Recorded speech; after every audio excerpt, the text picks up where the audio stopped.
Hey, econ students, Mr. Hunter, we are looking at the second video of Unit 3 on market structures. There are four that we are going to get into here. And a market structure itself is just, we're analyzing businesses within industries and trying to define differences within the different industries. So we're looking at the nature, the characteristics of the companies and how they interact with one another in terms of pricing, their level of competition, the ways they advertise, all of those things. So there are four different market structures that have been established over the years. We're going to go deeply into each of those now. So we have perfect competition, monopolistic competition, oligopoly, and then monopoly. So we're going to look at each. We'll look at them all together at the very end. I'll give you some examples to help us solidify that a little bit. But let's go through some characteristics of each here just as an overview.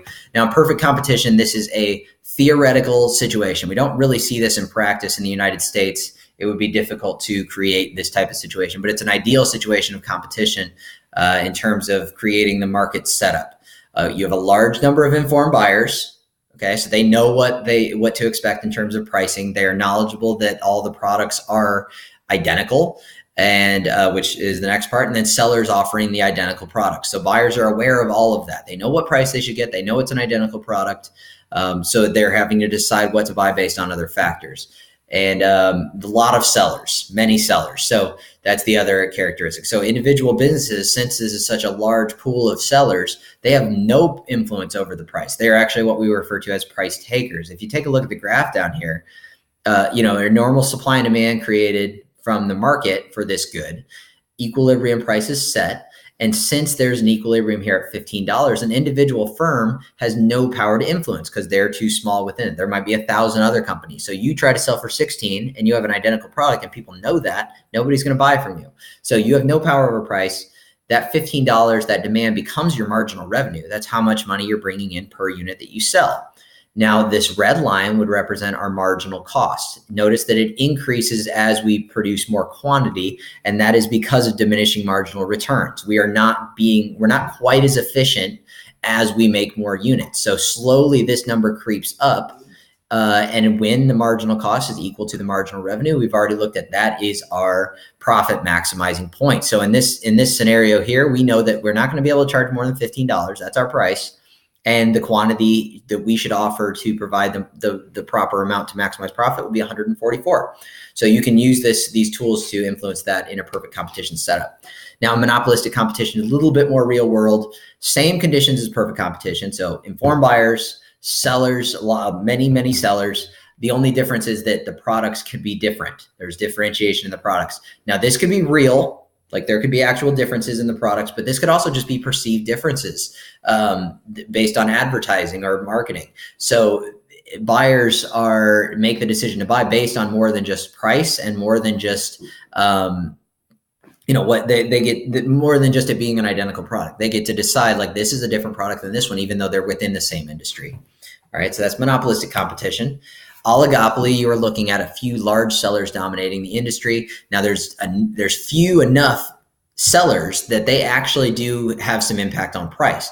And the other cool thing about oligopolies is they are interdependent. They depend on one another with decisions on products, pricing, all of those things, because they have to decide either they're going to follow. So if one firm lowers a price, others have to decide, are they going to lower their price as well, or are they going to stay where they're at? Those decisions are that, like, as much as you want it to just be on you as a company to decide, it is important for you to see what other companies are doing and you to make decisions based on what they're doing. This does create the potential for collusion. This is an illegal practice. An example would be price fixing. In that case, it would be to set prices cooperatively, but any behavior where businesses in an oligopoly format act in a cooperative manner that's at the expense of the customers and it's done behind closed doors and they're making decisions to raise prices or do whatever to create a situation where they can maximize profits or essentially act as a monopoly, that is illegal in the United States. We also refer to this as a cartel. Oligopoly also will be advertising, just as was the case with monopolistic competition. Now, monopoly is one firm. One firm is the industry, all right? It's one firm that makes up everything. They are what would be considered price makers, which means they can determine their price completely. However, they do have to still they still have to respond to supply and demand. If they have a product that people want or need, in other words, if this is an inelastic product in terms of demand, they can pretty much charge whatever they want. However, if it's not something that's important, it doesn't matter if they're the only ones that make it. So, so that they can't just get away with charging whatever they want in that case. So they still have to follow supply and demand principles. But they do get to benefit from economies of scale.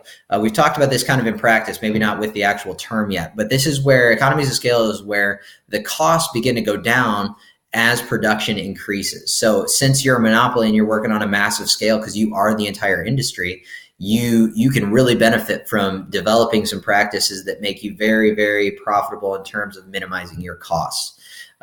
So as you produce more, you're able to produce more cheaply than you could before.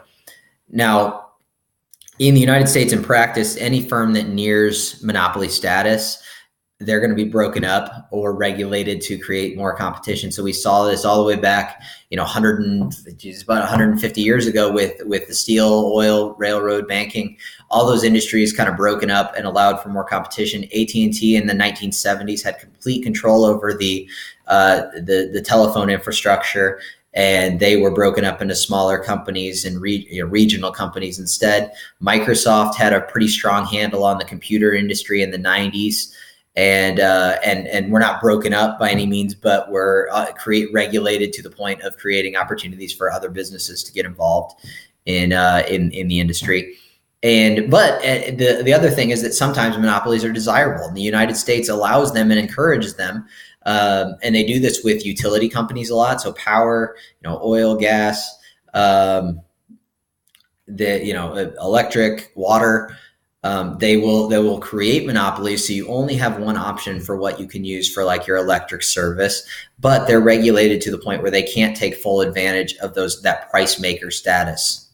So that's how the government works around that.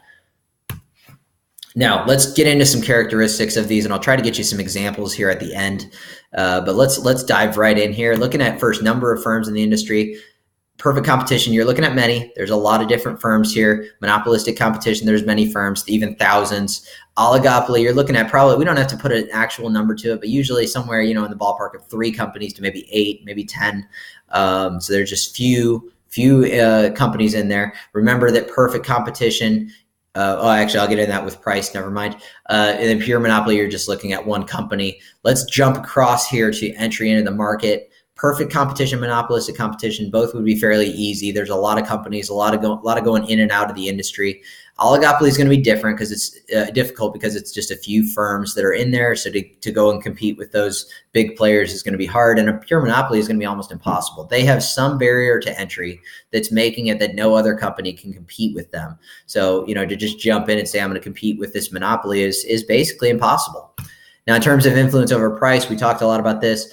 In perfect competition, you have no power over price. You're a price taker. Monopolistic competition, you have some because of the product differentiation piece that you do have the ability to separate yourself from other companies in the industry. So you could potentially create even if it's just an illusion that you have a higher quality product that is worthy of being paid more for. Oligopolies have some, and they're also interdependent, so their pricing decisions impact the other companies. And in pure monopoly, it just depends on the elasticity in terms of demand of the product, but extensive power over price. They're price makers. Now, in terms of differentiation, perfect competition, you have none. You're not going to have any power over the pricing. Monopolistic competition, you'll have some. You'll have a fair amount of control over the pricing. Over the product differentiation. So you are able to differentiate yourselves from others. In oligopoly, they also will try to differentiate themselves. Both of those will do a lot of advertising, so I can pull that one up as well. But in pure monopoly, there's no differentiation because you are the only company providing the product. Like I said, monopolistic competition and oligopoly, they advertise fairly extensively where the other ones have no need to because they're either, in the case of perfect competition, not able to differentiate themselves in any way through price or quality of product, and monopoly in that everyone already knows that they're the only company available. So if we get some examples here, in perfect competition, like I said, not really a great example. Agriculture is a pretty good one. It's a near perfect example where we're looking at, the corn farmers that are providing products to the general public, but you don't go and generally buy from the farmer directly in most cases. Monopolistic competition, you can see, gas stations, clothing companies, Oligopolies, you're going to be looking at the automobile industry. You're going to be looking at the video game systems, computer systems, cell phone providers.